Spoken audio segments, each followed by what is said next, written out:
बिस्मिल्लाहिर्रहमानिर्रहीम, अस्सलाम वालेकुम। मैं फैज़ान रिजवी और आप मेरे यूट्यूब चैनल और फेसबुक पे देख रहे हैं। आज 8 अगस्त 2023 है, दिन है जी ट्यूसडे, मंगल का। 531 रोज़ आज मुकम्मल हो गए रूस और यूक्रेन के दरमियान जारी जंग को। एक हफ्ता कबल पॉलिटिको जो अखबार है उसने एक बहुत इंपॉर्टेंट स्टोरी लगाई थी। पॉलिटिको अखबार ने कहा था कि Ukraine has a plan in case of Zelensky's death. Ukraine के पास मंसूबा है अपने सदर के कत्ल की, असैसिनेशन की सूरत में यूक्रेन ने एक बहुत प्यारा सा मंसूबा बना रखा है और हो सकता था कि आज यूक्रेन को ये मंसूबा इंप्लीमेंट करना पड़ जाता अगर बर वक्त कार्रवाई ना की जाती यूक्रेन की स्पाई एजेंसी की जानिब से। यूक्रेन की स्पाई एजेंसी ने क्लेम किया कि उन्होंने एक बहुत बड़ा नेटवर्क पकड़ लिया है। खवातीन ही खवातीन थी इस नेटवर्क के अंदर जो कि काम कर रही थी रशिया के लिए। क्या काम कर रही थी ये खवातीन रशिया के लिए, डिटेल्स आपके साथ शेयर करूंगा। अमेरिका की जानिब से एक अहम अनाउंसमेंट आज सामने आई है। पोलैंड बहुत ज़्यादा मुतालबात अमेरिका से कर रहा है अपने बॉर्डर की सिक्योरिटी को लेकर। ईस्टर्न फ्लैंक मजबूत चाहिए पोलैंड को, लेकिन अमेरिका की जानिब से जो आज अनाउंसमेंट सामने आई वो पोलैंड के लिए नहीं बल्कि यूक्रेन के लिए अमेरिका की जानिब से अनाउंसमेंट सामने आई है, जिस पर रशिया ने सख्त रद्द-ए-अमल ज़ाहिर किया है। रशिया की जानिब से क्या रद्द-ए-अमल ज़ाहिर किया गया है, पीस प्लान से मुतल्लिक भी बहुत इंपॉर्टेंट खबरें हैं, वो भी आपके साथ शेयर करूंगा इस वीडियो के अंदर। लेकिन पहले बात करेंगे मैदान जंग की, जहां पर आज रशिया की जानिब से एक बहुत बड़ा हमला, रशिया ने हैवी किस्म की स्ट्राइक्स की हैं यूक्रेन के ऊपर। डानियस्क रीजन के अंदर ये स्ट्राइक्स की गई हैं। लोकेशन आपको नजर आ रही होगी, ये वो हिस्सा है जो कि यूक्रेन के अंडर कंट्रोल है। यहाँ पर रशिया ने हैवी किस्म की स्ट्राइक्स की और ये मनाजिर आपको नजर आ रहे होंगे। यूक्रेन के डिफेंस मिनिस्ट्री ने कहा कि रशिया की ब्रुटैलिटी, रशिया का टेररिज्म, रशिया ने एक मरतबा फिर से सिविलियन आबादियों को टारगेट किया, रेजिडेंशियल बिल्डिंग्स को टारगेट किया गया है रशिया की जानिब से। और अभी तक जब मैं वीडियो रिकॉर्ड कर रहा हूँ तो 7 हलाकतें और दर्जनों जख्मी हैं। हलाकतें बढ़ने का भी खदशा जाहिर किया जा रहा है यूक्रेन के डिफेंस मिनिस्ट्री की जानिब से, क्योंकि ज़्यादातर जो जख्मी हैं उनकी हालत तशवीशनाक बताई जा रही है। अब रशिया के जो डिफेंस मिनिस्ट्री के तर्जमान हैं उन्होंने कहा कि कोई रेजिडेंशियल बिल्डिंग्स नहीं थी, ये कोई सिविलियंस नहीं थे, बल्कि ये यूक्रेन की एक मिलिट्री कमांड सेंटर था जिसको हमने सक्सेसफुली टारगेट किया। पक्की रिपोर्ट थी हमारे पास और हमने अपने मिसाइल्स का रुख किया इस मिलिट्री कमांड सेंटर की जानिब और हमने दाग दिए अपने मिसाइल और हमारे मिसाइल्स ने अपने टारगेट को अचीव किया है। यूक्रेन के सदर व्लादिमीर ज़ेलेंस्की ने ये वीडियो जारी की। आज वीडियो पैगाम नहीं जारी किया बल्कि वीडियो जारी की इसी शहर की, डानियस्क रीजन के इसी शहर की, जिसको रशिया की जानिब से टारगेट किया गया, जहां पर 7 हलाकतें यूक्रेन के सदर ने लिखा कि रिपोर्ट हो चुकी हैं। और यूक्रेन के सदर ने भी वही बातें दोबारा से रिपीट की कि रशिया की ब्रुटैलिटी है, रशिया का टेररिज्म है और इस टेररिज्म को हमने मिलकर रोकना है। यूक्रेन की डिफेंस मिनिस्ट्री के तर्जमान ने तो एक बड़ी कमाल की स्टेटमेंट जारी की। यूक्रेन की डिफेंस मिनिस्ट्री के तर्जमान ने कहा कि 1991 की सिचुएशन पर भी अगर यूक्रेन का बॉर्डर आ गया तो उसका मतलब ये नहीं होगा कि जंग रुक गई, बल्कि हम अपने इलाके, ये 4 इलाके, फिर क्राइमिया वापस लेने के बाद भी हम आगे की जानिब बढ़ते रहेंगे। तो इसी तरह की बातें यूक्रेन के सदर व्लादिमीर ज़ेलेंस्की की जानिब से भी अपने वीडियो पैगाम के अंदर, जो वीडियो इन्होंने जारी की और ट्विटर के ऊपर जो पैगाम लिखा उसके अंदर यूक्रेन के सदर ने भी इसी तरह की बातें की। यूक्रेन के सदर अब इसी तरह से वीडियोस पोस्ट करेंगे और इसी तरह से बयानात जो हैं वो ट्विटर के ऊपर छाप दिया करेंगे। जो फ्रंट लाइन्स के दौरे यूक्रेन के सदर की जानिब से किए जाते हैं, जैसे अभी चर्च पहुँच गए थे, उस कैथीड्रल पहुँच गए थे, फिर गुज़िश्ता दिनों उन्होंने एक एयर बेस का भी दौरा किया, तो अब इन दौरों पर पाबंदी आयद कर दी गई है। जो यूक्रेन की स्पाई एजेंसी है उसकी जानिब से, यूक्रेन की स्पाई एजेंसी ने एक नेटवर्क पकड़ने का दावा किया। यूक्रेन की स्पाई एजेंसी ने कहा कि हमने एक बहुत बड़ा नेटवर्क पकड़ा है। 3 खवातीन को फिलहाल यूक्रेन की स्पाई एजेंसी ने गिरफ्तार किया है, चौथी की तलाश है, लेकिन कहा यह जा रहा है कि चौथी जो खातून है वो भागकर रशिया पहुंच चुकी है। खैर 3 खवातीन को पकड़ा यूक्रेन की स्पाई एजेंसी ने और ये कहा कि खवातीन जो हैं वो बड़ी बड़ी प्लानिंग्स में इन्वॉल्व थी और ये रशिया की स्पाई एजेंसी के लिए खवातीन काम कर रही थी। डॉनियस्क से इनका ताल्लुक इन खवातीन का बताया जा रहा है यूक्रेन की जानिब से। और यूक्रेन की स्पाई एजेंसी ने कहा कि ये ना सिर्फ हमारे ट्रूप्स की लोकेशन, ना सिर्फ हमारे असलहे गोले बारूद की लोकेशन शेयर कर रही थी रशिया के साथ, बल्कि यूक्रेन के सदर व्लादिमीर ज़ेलेंस्की की मूवमेंट पर भी ये नज़र रखे हुए थी ये खवातीन। और इनमें से एक खातून की जानिब से जब यूक्रेन के सदर व्लादिमीर ज़ेलेंस्की के विजिट्स की डिटेल्स मांगने की कोशिश की गई तो वहाँ से यूक्रेन की स्पाई एजेंसी का शक गया और फिर एक एक करके 3 को पकड़ लिया गया है।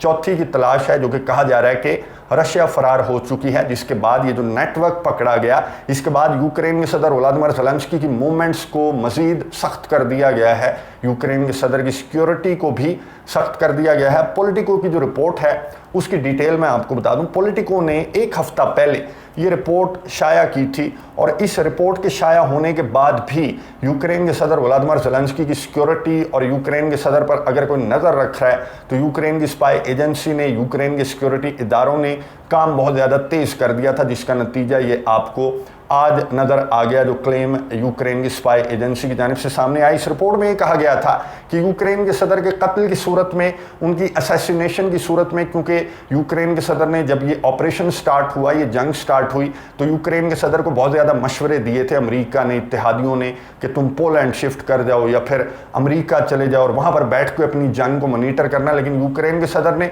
इनकार किया था और ये कहा था कि मैं अपने मुल्क के अंदर रहकर ही जंग लड़ूंगा, अपने फौजियों के साथ, अपने अवाम के साथ मिलकर। तो पॉलिटिको ने कहा कि यूक्रेन के सदर के इस फैसले के बाद यूक्रेन के सदर की लाइफ का कोई पता नहीं है कि कितने दिन की यूक्रेन के सदर की लाइफ है। जैसे ये नेटवर्क पकड़ा गया, अगर ये कामयाब हो जाता तो यूक्रेन के सदर मारे जाते। तो इस सूरत हाल में यूक्रेन ने एक मंसूबा तैयार कर रखा है, जिसके तहत पॉलिटिको ने यह बताया कि यूक्रेन के जो स्पीकर हैं या फिर यूक्रेन के जो फॉरेन मिनिस्टर हैं दिमित्रो कुलेबा, या यूक्रेन के जो डिफेंस मिनिस्टर हैं, वो यूक्रेन के सदर व्लादिमीर ज़ेलेंस्की की कुर्सी संभाल लेंगे इन एनी केस। खैर अभी ये नौबत नहीं आई, अभी जो नेटवर्क है वो यूक्रेन की स्पाई एजेंसी ने पकड़ लिया है और यूक्रेन के सदर व्लादिमीर ज़ेलेंस्की की जान को फिलहाल कोई ख़तरा नहीं है। यूक्रेन के सदर की सिक्योरिटी बढ़ा दी गई है। सिक्योरिटी तो पोलैंड ने अपने बॉर्डर की भी मजीद बढ़ा दी है। पोलैंड ने, मैंने आपको बताया था कि 1-2 हज़ार मजीद जो फौजी है वो बॉर्डर के ऊपर भेजा था वागनर्स के ख़तरे के पेश नज़र। अब जो वो 1000-2 हज़ार फौजी गया, बॉर्डर गार्ड्स, उन्होंने जाकर जो सिचुएशन का मुआयना किया, उन्होंने जाकर अपने सदर को, अपने वज़ीर आज़म को, अपने डिफेंस मिनिस्ट्री को रिक्वेस्ट की कि हमें मज़ीद फ़ौजी चाहिए, हमें मज़ीद बॉर्डर गार्ड्स चाहिए, यहाँ पर सूरत हाल बहुत ज़्यादा ख़राब है, जो हम 1000, 2-3 हज़ार जो हैं वो नहीं संभाल सकते, मज़ीद ट्रूप्स भेजें। और अगर हो सकता है तो अमेरिका से कहें कि नेटो के ट्रूप्स अपने ईस्टर्न फ्लैंक को मजबूत रखने के लिए पोलैंड की जानिब और लिथुआनिया की जानिब आएँ। फ़िलहाल तो पोलैंड की जानिब से मज़ीद ट्रूप्स रवाना कर दिए गए हैं अपने बॉर्डर की जानिब, और रशिया की इंटेलिजेंस मैं आपको बता चुका हूँ, बेलारूस की भी यही इंटेलिजेंस है कि पोलैंड बहाने बना रहा है वेस्टर्न यूक्रेन को कंट्रोल करने के लिए। पोलैंड की जानिब से अपने बॉर्डर को इतना ज़्यादा मजबूत किया जा रहा है कि मौका देखते ही वेस्टर्न यूक्रेन पर पोलैंड धावा बोल देगा। इसलिए आनो बहानो पोलैंड की जानिब से अपने बॉर्डर पर ट्रूप्स की तादाद में इजाफा किया जा रहा है। लेकिन पोलैंड कहता है, पोलैंड ने अमेरिका से भी रिक्वेस्ट की और पोलैंड ने कहा कि फ़िलहाल तो मैं अपने तय कोशिश कर रहा हूँ और अपने बॉर्डर को बहुत ज़्यादा मजबूत बना रहा हूँ, क्योंकि वागनर्स का जो थ्रेट है वो रियल है। अमेरिका से रिक्वेस्ट की है पोलैंड ने कि ईस्टर्न फ्लैंक को मज़ीद मजबूत किया जाए और नेटो के ट्रूप्स को बॉर्डर पर लगाया जाए। लेकिन अमेरिका ने फ़िलहाल पोलैंड की जो रिक्वेस्ट है उस पर कान नहीं धरे, बल्कि अमेरिका के जो तर्जमान हैं,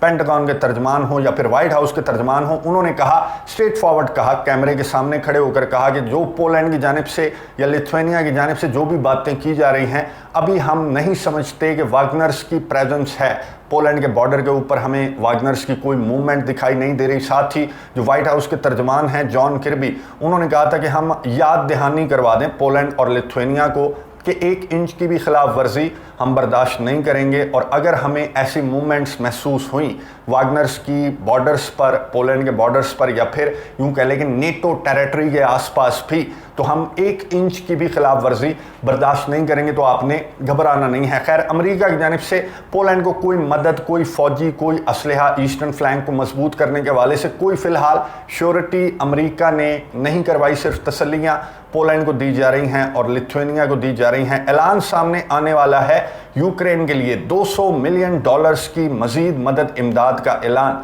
अमेरिका की जानिब से मोस्ट प्रोबेबली आज कर दिया जाएगा ब्रीफिंग के दौरान, और रिपोर्ट्स की सूरत में ये ऐलान जो है वो ऑलरेडी सामने आ चुका है। एब्राम M1 टैंक, जिसका ऐलान अमेरिका ने कई महीनों पहले किया था कि वो यूक्रेन की मिन्नतों के बाद अमेरिका मान गया था, अमेरिका और जर्मनी ने शर्त रखी थी कि मैं लेपर्ड 2 टैंक्स तब प्रोवाइड करूंगा अगर अमेरिका अपना main battle tank Abram M1 provide करता। अमेरिका ने पहले बहुत ज़्यादा बहाने बनाए थे कि बहुत ज़्यादा टेक्निकल इश्यूज आ जाएंगे, बहुत ज़्यादा महंगा है, ट्रेनिंग में बहुत ज़्यादा वक्त लगेगा। लेकिन जब जर्मनी अड़ गया अपनी ज़िद पर और जर्मनी ने लेपर्ड 2 को मशरूत कर दिया था एब्राम M1 से, तो फिर अमेरिका ने मजबूरन कहा था कि ठीक है। जो बाइडन खुद आए थे, प्रेस कॉन्फ्रेंस उन्होंने बुलाई थी और उस प्रेस कॉन्फ्रेंस के दौरान, उस ब्रीफिंग के दौरान अमेरिका के सदर ने, आज से कुछ 6-8 महीने पहले की ये बात मैं आपको बता रहा हूँ कि अमेरिका के सदर ने कहा था कि ठीक है, जर्मनी की शर्त मंजूर है, अमेरिका अपना मेन बैटल टैंक यूक्रेन को प्रोवाइड करेगा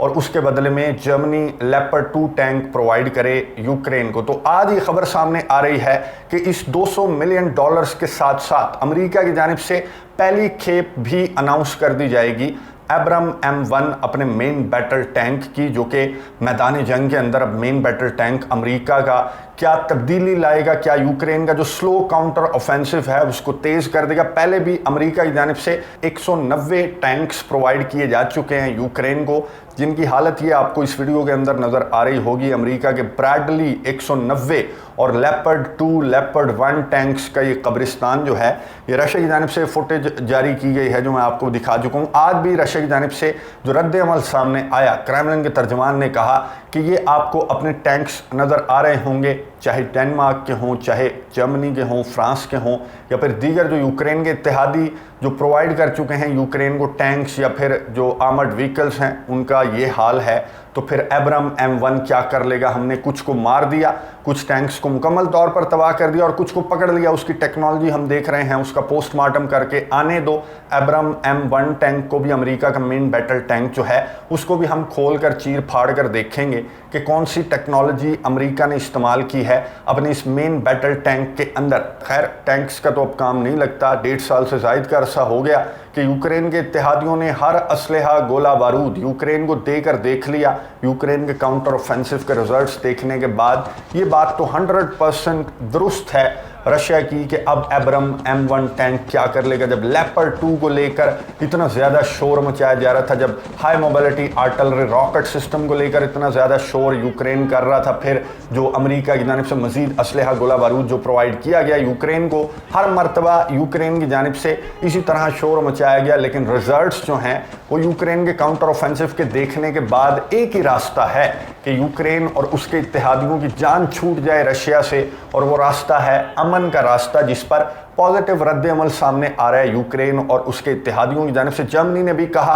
यूक्रेन ने भी कहा, यूक्रेन के मजीद इत्तेहादियों ने भी कहा कि हाँ, बहुत अच्छा रहा, जो जद्दा के अंदर जो टॉक्स हुई वो बहुत पॉजिटिव थी और एक स्टेप हम आगे बढ़े। इंटरनेशनल सपोर्ट जो है वो यूक्रेन के सदर व्लादिमीर ज़ेलेंस्की के पीस फार्मूले को मिल रही है। लेकिन रशिया ने जो रद्द अमल जाहिर किया, जो दिमित्री मेदवेदेव हैं रशिया के फॉर्मर प्रेसिडेंट, उन्होंने स्टेटमेंट जारी करते हुए कहा कि यूक्रेन के सदर व्लादिमीर ज़ेलेंस्की के पीस फार्मूले पर अमल दरामद जो है वो इम्पॉसिबल है, मुश्किल नहीं है, नामुमकिन करार दिया। रशिया के ऑफिशियल ने, रशिया के जो फॉर्मर प्रेसिडेंट हैं, उन्होंने कहा कि इम्पॉसिबल है कि यूक्रेन के सदर व्लादिमीर ज़ेलेंस्की के पीस फार्मूले पर हम चाहे पूरी की पूरी इंटरनेशनल कम्युनिटी इकट्ठे होकर जोर लगाने लग जाए, लेकिन यूक्रेन के सदर व्लादिमीर ज़ेलेंस्की का पीस फार्मूला काबिले अमल नहीं है। मैं एंड स्क्रीन पर दे दूंगा, मैंने चाइना का पीस फार्मूला और यूक्रेन के सदर का पीस फार्मूला जो है कंपेयर कंट्रास्ट किया हुआ है, उसमें आप सुन सकते हैं कि यूक्रेन के सदर व्लादिमीर ज़ेलेंस्की का पीस फार्मूला कम और वॉर फार्मूला ज़्यादा है, जिसको रशिया ने पहले मुस्तरद कर रखा है। खैर, रशिया के फॉर्मर प्रेसिडेंट ने कहा कि हम अपने तरीके से पीस अमन जो है वो अचीव करेंगे यूक्रेन के अंदर, और रशिया इतना पावरफुल है कि ना सिर्फ यूक्रेन के इत्तेहादियों को हम आने वाले अगले 1-2 साल भी रशिया अकेला भुगत सकता है, तो हम अपना अमन जो है वो खुद इम्प्लीमेंट करेंगे यूक्रेन के अंदर, चाहे इंटरनेशनल कम्युनिटी पूरी की पूरी साथ हो जाए यूक्रेन के सदर व्लादिमीर ज़ेलेंस्की के पीस फार्मूले को इम्प्लीमेंट करने के लिए। लेकिन रशिया यूक्रेन के सदर का पीस फार्मूला जो है वो मुस्तरद कर चुका। और मैं आपको बता दूं, और मैं न्यूट्रल हो के अगर आपको बताऊं, तो सबसे अच्छा जितने भी पीस फार्मूले अभी तक आए हैं, सबसे अच्छा पीस फार्मूला चाइना का है और यूक्रेन के सदर व्लादिमीर ज़ेलेंस्की का पीस फार्मूला, खैर वो पीस फार्मूला तो मानना ही नहीं चाहिए। अगर मेरी और आपकी लड़ाई हो रही है तो पीस फार्मूला कौन लेकर आएगा? मैं लेकर आऊँगा या आप लेकर आएंगे? नहीं, थर्ड पार्टी पीस फार्मूला लेकर आती है। मेरा पीस फार्मूला आप क्यों मानेंगे, या आपका पीस फार्मूला मैं क्यों मानूंगा? एक सालस का पीस फार्मूला माना जाता है। यूक्रेन के सदर व्लादिमीर ज़ेलेंस्की तो खुद जंग के अंदर एक पार्टी हैं वो पार्टी किस तरह से अपना पीस फार्मूला लेकर आ सकती है। जाहिर है उस पार्टी का पीस फार्मूला है तो वो बायस्ड होगा, तो थर्ड पार्टी का पीस फार्मूला होना चाहिए। तो यूक्रेन के सदर व्लादिमीर ज़ेलेंस्की का पीस फार्मूला, इस पर जो एतराज़ है रशिया का, वो बिल्कुल जायज़ है और इस एतराज़ को अमेरिका और उसके इत्तेहादियों को सुनना चाहिए। जो रशिया का एतराज़ है, अगर अमेरिका और उसके इत्तेहादियों ने रशिया का एतराज़ ना सुना और इसी तरह से यूक्रेन को मदद इमदाद प्रोवाइड करते रहे तो ना सिर्फ यूक्रेन का नुकसान होगा बल्कि यूरोप का भी बहुत ज़्यादा नुकसान होने वाला है। क्योंकि रशिया के जो फॉर्मर प्रेसिडेंट हैं उन्होंने जो स्टेटमेंट जारी की उससे उनके टोन के अंदर जो कॉन्फिडेंस है वो वाज़े तौर पर दिखाई दे रहा है। तो इस जंग का as soon as possible table के ऊपर सोल्यूशन निकालना चाहिए। यूक्रेन और उसके इत्तेहादियों के बारे में अब ये जंग नहीं रह गई, जितनी जल्दी हो सके बातचीत की टेबल पर आ जाए उतना ज़्यादा बेहतर है यूक्रेन के लिए भी, यूरोप के लिए भी और पूरी दुनिया के लिए भी। नज़र रखेंगे, आपको अपडेट्स देता रहूँगा। अगली वीडियो तक के लिए इजाज़त दीजिए। अल्लाह हाफ़िज़।